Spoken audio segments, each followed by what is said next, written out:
Hello busy people. నేను రీసెంట్గా ద్రాక్షారామం వెళ్ళాను. ఇది సికింద్రాబాద్ నుండి రాజమండ్రికి ట్రైన్లో వెళ్ళాలి. అక్కడ నుండి బస్లో కానీ కార్లో కానీ మనం వెళ్ళొచ్చు. ఇది రాజమండ్రి నుండి 50 కిలోమీటర్ల దూరంలో ఈ పుణ్యక్షేత్రం ఉంది. ఇక్కడ ఈ పుణ్యక్షేత్రము మనకి గోదావరి నదికి తూర్పు ఒడ్డున, గోదావరి నదికి అనర్గళంగా ప్రవహించే మన అద్భుతమైన సుందరమైన గోదావరి నదికి తూర్పు ఒడ్డున ఈ పుణ్యక్షేత్రం కొలువై ఉంది.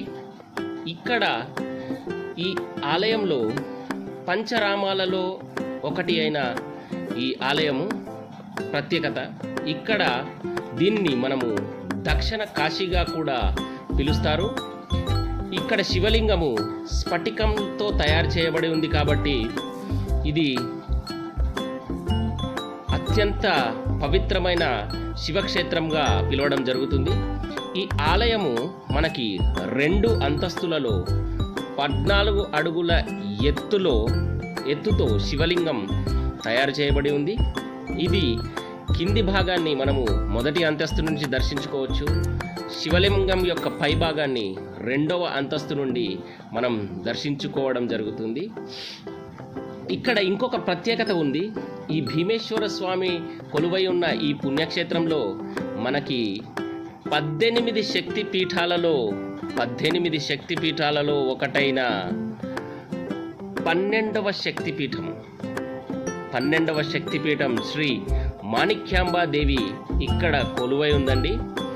మనము ద్రాక్షారామంకి వెళ్ళినట్లయితే అక్కడ భీమేశ్వర స్వామివారితో పాటు శ్రీ మాణిక్యాంబాదేవి అమ్మవారిని కూడా మనము దర్శించుకోవడం జరుగుతుంది. ద్రాక్షారామం అంటే దక్ష ప్రజాపతి యొక్క నివాసము, అనగా శివుడి యొక్క మామగారు, సాక్షాత్ శివసతి పార్వతీదేవి యొక్క తండ్రి అని ఈ స్థల పురాణం మనకి చెబుతుంది.